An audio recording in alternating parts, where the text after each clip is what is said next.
பாத்தீங்கன்னு சொன்னா பனமரத்துப்பட்டி பகுதியிலே அத்திப்பட்டி சூரியூர் பாத்தீங்கன்னு சொன்னா அந்த நிலம் என்பது விவசாயிகள் காலங்காலமா அவங்க முப்பாட்டம் காலத்துல இருந்து அந்த நிலத்தை வந்து சீர்திருத்தம் பண்ணி விவசாயம் பண்ணிட்டு வராங்க.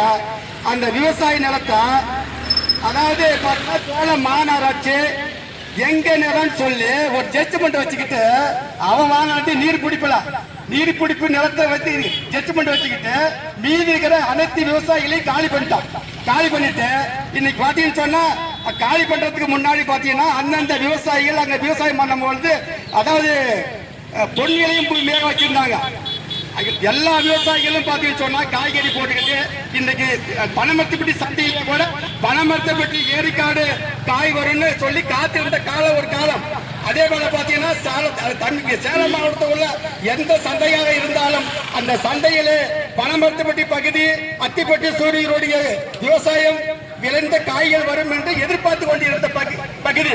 அப்படிப்பட்ட நிலத்தை இன்றைக்கு 20 வருஷத்துக்கு முன்னாடி அந்த நிலத்தை எடுத்து விவசாயிகளை காலி பண்ணி துரத்து விட்டுட்டு அங்க பாத்தீங்கன்னு சொன்னா முள்ளு புகார் முளைச்சு போய் இன்னைக்கு வந்து நிலம் அதாவது ஃபாரஸ்டா இருக்குது. அதாவது பாத்தீங்கன்னு சொன்னா அந்த நிலத்தை எந்த நோக்கத்துக்கு இந்த அரசாங்கம் எடுத்தாங்களோ அந்த நோக்கத்துக்கு பயன்படுத்தாமல் அந்த நிலத்தை வீணாக போட்டுக் கொண்டிருக்கிறது இந்த அரசு. அந்த விவசாயிகளும் பலதரப்பட்ட போராட்டங்களை காலகாலமா செய்து கொண்டிருக்கிறார்கள். அதே போல பாத்தீங்கன்னு சொன்னா கலெக்டர்கிட்ட வந்து குறைஞ்சபட்சம் ஒரு 400 விவசாயிகள் தனித்தனியாக போய் மனு கொடுத்தாங்க. அதற்கு எந்த விதமான இந்த சேலம் மாநகர நடவடிக்கை எடுக்கல.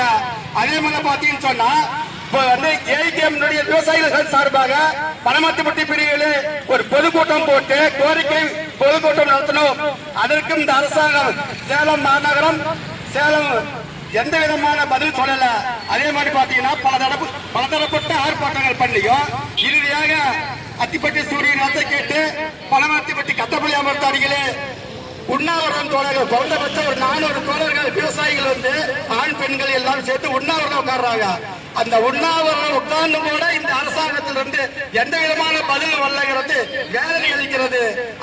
இருக்கக்கூடிய நிலம் அங்கு குடியிருக்கக்கூடிய அந்த ஏழை விவசாய தொழிலாளர்கள் ஏழை விவசாயிகள் மற்றும் அந்த நிலத்தை சாகுபடி செய்து கொண்டிருக்கக்கூடியவர்கள் அல்லது அந்த நிலத்திலிருந்து வெளியேற்றப்பட்டிருக்கக்கூடிய அத்திப்பட்டி சூரியூர் மக்கள் இவர்களுக்கு அந்த நிலம் வழங்கப்பட வேண்டும், பட்டா உரிமை வழங்கப்பட வேண்டும் என்பதை தொடர்ந்து நாம் எழுப்பிக் கொண்டிருக்கின்றோம்.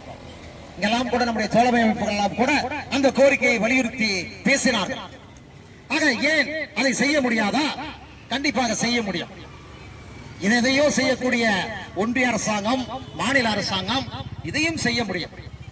நிலங்களை புறம்போக்கு நிலங்களை அது கரெக்ட் புறம்போக்காக இருக்கலாம், கல்லாமுத்தாக இருக்கலாம், இவையெல்லாம் ஆட்சேபனையற்றது என்று அவர்கள் நத்தம் புறம்போக்காக இருக்கலாம் ஆட்சேபனையற்று அவர்கள் வகுத்து விட்டார்கள். ஆக ரெவென்யூ ரெக்கார்டுகளிலே சில குறிப்பிட்ட நிலங்களை அதனுடைய வரையறைகளை மாற்றி அமைப்பதை இந்த அரசாங்கம் செய்ய முடியுமா என்றால் செய்ய முடியும். இது கடந்த ஆட்சியிலே துவங்கிவிட்டது. இந்த ஆட்சி தொடர்ந்து அதை அமல்படுத்திக் கொண்டிருக்கின்றது. மீண்டும் இந்த ஆட்சி என்ன செய்திருக்கின்றது?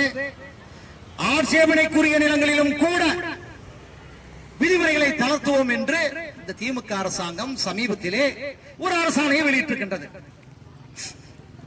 வண்டிப்பாதை, சாலை, பாதை, பாட்டை என்ற பெயரில் இருக்கக்கூடியது, மயானம் என்ற பெயரில் இருக்கக்கூடியது மற்றும் வேறு வேறு பேரில் இருக்கக்கூடிய ஒரு சில அம்சங்களை அவர்கள் தளர்த்திருக்கின்றார்கள். என்ன சொல்லியிருக்கிறார்கள்? எதிர்கால தேவைக்கு தேவைப்படாத ஏற்கனவே மக்களுடைய பயன்பாட்டிலே இருக்கக்கூடிய இந்த வகையெல்லாம் நாம் பட்டா வழங்கலாம், மக்கள் அதற்கு விண்ணப்பிக்கலாம் என்று அறிவித்திருக்கின்றார்கள். நன்றாக பார்க்க வேண்டும்.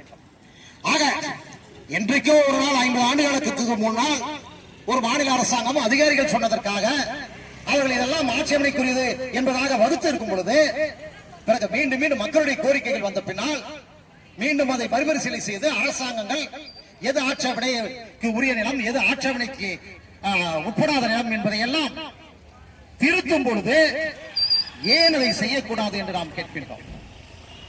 மேய்ச்சல் புறம்போக்கு என்று ஒன்றெல்லாம் அந்த காலத்திலே நம்முடைய தொழில்துறை எல்லாம் வளராத பொழுது கிராமப்புறத்திலே இருந்த மக்கள் வெறுமனே விவசாயத்தையோ மானாவாரி விவசாயத்தையோ அல்லது வெறும் ஆடு மாடுகளை மட்டுமே நம்பி இருந்த பொழுது அது மேய்ச்சல் புறம்போக்கு என்பது ஒரு தேவையாக இருந்தது.